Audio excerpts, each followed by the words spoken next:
গত পর্বে আমরা দেখেছিলাম ওয়েডনেসডে পিলগ্রিম ওয়ার্ল্ডে ওল্ড মিটিং হাউসের ভিতর ছিল এবং একটা কোডেস আম্বারাম রেপ্লিকা বই পেয়েছিল। তারপর থেকে আজকের পর্ব শুরু। আগের পর্বগুলো দেখে না থাকলে আই বাটন অথবা ডেসক্রিপশন বক্সে লিঙ্ক দিয়ে দেবো, সেখান থেকে দেখে নিতে পারেন। একটু পর সেখানে অ্যালভিন চলে আসে আর ওয়েডনেসডেকে চলে যেতে বলে। অন্যদিকে যেখানে ওয়েডনেসডে এনিককে পাঠিয়েছিল সেখানে একটা বৃদ্ধ লোককে দেখা যায় যে একটা ক্যামেরা চুরি করে। সেখানে এনিক অ্যাজেক্সের সাথে কথা বলে আর তারা ডেটে যাওয়ার প্ল্যান করে। বলে রাখি, এনিক অ্যাজেক্সকে পছন্দ করত। এরপর ওয়েডনেসডে টাইলারের সাথে দেখা করে আর জানতে চায় সেই 1600 শতাব্দীতে ওল্ড মিটিং হাউসটা ঠিক কোন জায়গায় ছিল। টাইলার তাকে জায়গাটা দেখিয়ে দেয় আর ওয়েডনেসডে থিংকের সাথে নিয়ে সেই জায়গায় চলে যায়। জায়গাটা দেখে মনে হচ্ছিল পুরো জায়গাটা যেন উড়ে গেছিল।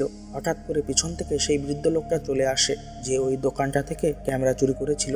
লোকটা ওয়েডনেসডেকে বলে সেখান থেকে চলে যেতে, কারণ এটা তার জায়গা। তখন থিং ওই লোকটার গলা চেপে ধরে আর ওই লোকটা ভয় পেয়ে নিজেই ওখান থেকে চলে যায়। ওয়েডনেসডে তখন আবার ভীষণ এসে দেখে ওখানে আসলে কি হয়েছিল। সে সেই মেয়েটাকেও দেখে যে দেখতে ওয়েডনেসডের মতো ছিল। গ্রামের লোকজন ওই মেয়েটাকে ধরে রেখেছে আর সেখানে জোসেফ ক্র্যাকস্টনও ছিল। গ্রামের লোকজন ওই মেয়েটা আর আরও কিছু আউটকাস্টদের একটা ঘরে বন্ধ করে আগুন ধরিয়ে দেয়। যে জোসেফ ক্র্যাকস্টনকে সবাই ভালো ভাবতো, সে আসলে খুবই খারাপ একটা লোক। ওই ঘরের আগুনে সবাই মারা গেলেও ওই মেয়েটা কোনোভাবে বেঁচে যায়।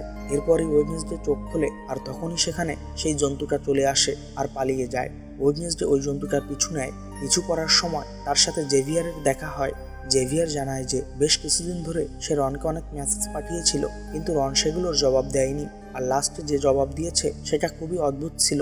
আর এই কারণে জেভিয়ারও এখন বিশ্বাস করে রনের ব্যাপারে ওয়েডনেসডে সত্যি কথাই বলেছিল। কিছুদিন পর ওই শহরে ক্র্যাকস্টনের স্ট্যাচু স্থাপন করা হয়, যার জন্য সেখানে অনেক মানুষ জড়ো হয়েছে। সেখানে ওয়েডনেসডে ভায়োলিন প্লে করছিল। ওয়েডনেসডে বুদ্ধি করে থিংয়ের সাহায্যে ক্র্যাকস্টনের স্ট্যাচু জ্বালিয়ে দেয় আর সেটা সে খুব উপভোগও করে। প্রিন্সিপাল ল্যারিসা ব্যাপারটা খেয়াল করে, কিন্তু তার কাছে প্রমাণ না থাকায় সে ওয়েডনেসডেকে কিছুই বলতে পারে না। অন্যদিকে যে বৃদ্ধ লোকটা ক্যামেরা চুরি করেছিল তার উপর ওই জন্তুটা আক্রমণ করে আর মেরে ফেলে। এদিকে আবার এনিক অ্যাজেক্সের জন্য অপেক্ষা করছিল। আজকে তাদের একসাথে ডেটে যাওয়ার কথা ছিল, কিন্তু অ্যাজেক্স বাথরুমে ভুল করে আয়নাতে নিজেকে দেখে ফেলে, যার জন্য সে নিজেই স্ট্যাচু হয়ে যায়, কারণ সে একটা মেডুসা। ওয়েডনেসডে খুবই চিন্তিত কে এই মানুষগুলোকে হত্যা করেছে। সবাই মনে করছে কোনো ভাল্লুক হয়তো এগুলো করেছে, কিন্তু তখন শেরিফ ওই বৃদ্ধ লোকটির ক্যামেরা পায়, যেটাতে ওই জন্তুটার একটা ছবি পায়। আর এখন সে জানে যে কোনো ভাল্লুকের কাজ নয় এগুলো। এদিকে দেখা যায় প্রিন্সিপাল ল্যারিসা ওয়েডনেসডের মায়ের ছবি আগুনে জ্বালিয়ে দেয়, কিন্তু কেন সে এরকম করলো? তারা তো বান্ধবী ছিল। ওদিকে আবার জেভিয়ারকে দেখা যায় যে একটা ঘর থেকে বের হচ্ছিল, তার কাঁধে আঁচড়ের দাগ দেখা যায়। ওয়েডনেসডে মর্গে গেছে ওই বৃদ্ধ লোকটার ডেড বডি দেখতে। তখন সেখানে আবার শেরিফ চলে আসে। শেরিফ ডক্টরকে বলছিল যে এই হত্যাগুলো করেছে সে সবার বডি থেকে একটা পার্ট নিয়ে যাচ্ছে। পরদিন বোটানিক্যাল ক্লাসে যখন জেভিয়ার ওয়েডনেসডের পাশে বসেছিল, তখন ওয়েডনেসডে লক্ষ্য করে জেভিয়ারের কাঁধে আঁচড়ের দাগ। ওয়েডনেসডের সন্দেহ হয় আর তাই সে ওই ঘরটাতে যায় যেখান থেকে আগের দিন রাতে জেভিয়ার বেরিয়েছিল। ঘরের ভিতর গিয়ে ওয়েডনেসডে অবাক হয়, কারণ সেখানে ওই জন্তুটার ছবি ছিল। একটু পরেই সেখানে জেভিয়ার চলে আসে। ওয়েডনেসডে কি বলবে বুঝতে না পেরে সে বলে দেয় যে সামনে ড্যান্স প্রোগ্রামের জন্য সে জেভিয়ারকে ড্যান্স পার্টনার হিসেবে চায়। এটা শুনে জেভিয়ার তো সেই খুশি হয়।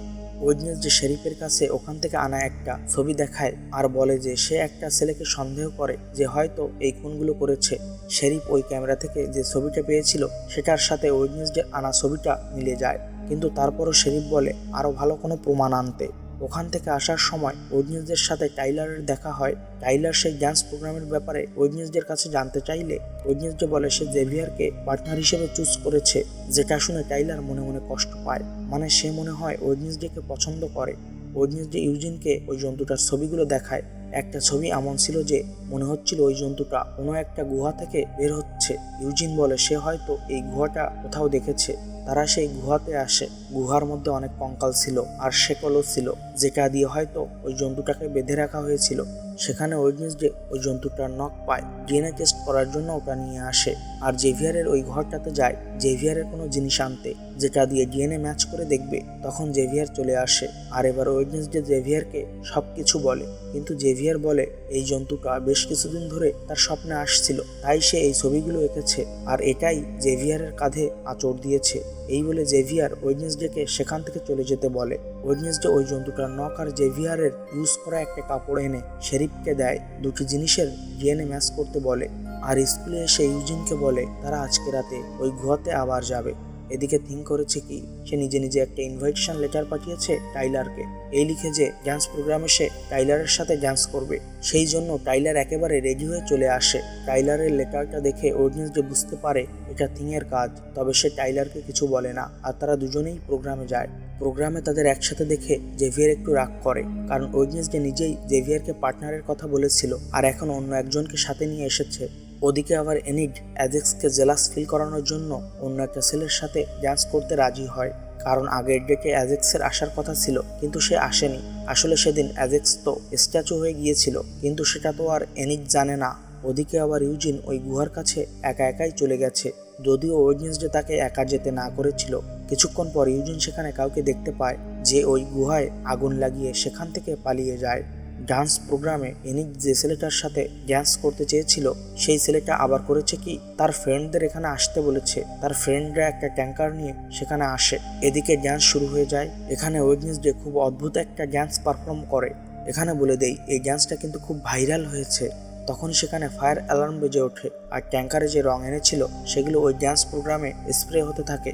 সবাই মনে করে ওগুলো হয়তো রক্ত, তাই সবাই ভয় পেয়ে চিৎকার করতে থাকে, কিন্তু সেটা তো লাল রং ছিল। ওই ছেলেটা অ্যানিকের সাথে বিশ্বাসঘাতকতা করেছে বলে অ্যানিক খুবই কষ্ট পায়, কিন্তু তখন অ্যাজেক্স এসে অ্যানিককে সামলায় আর সেদিন রাতের কথাটা বলে দেয়। ওই যে সেদিন অ্যাজেক্স নিজে নিজে স্ট্যাচু হয়ে গিয়েছিল ওইটা। এদিকে ওয়েডনেসডে আবার ভীষণ দেখে যে জঙ্গলে ওই জন্তুটা ইউজিনের উপর হামলা করেছে, তাই ওয়েডনেসডে দ্রুত জঙ্গলের দিকে যায়, কিন্তু ততক্ষণে অনেক দেরি হয়ে গিয়েছিল। ওই জন্তুটা ইউজিনকে মেরে ফেলে আর এর সাথেই অনেক প্রশ্ন নিয়ে এই পার্টটা শেষ হয়ে যায়। পরবর্তী পার্ট দেখতে চ্যানেলটি সাবস্ক্রাইব করে পাশে থাকা বেল আইকনটি বাজিয়ে দিন, যাতে সবার আগে সকল নোটিফিকেশন আপনার কাছে পৌঁছে যায়। ভালো থাকবেন, সুস্থ থাকবেন, দেখা হচ্ছে পরবর্তী ভিডিওতে।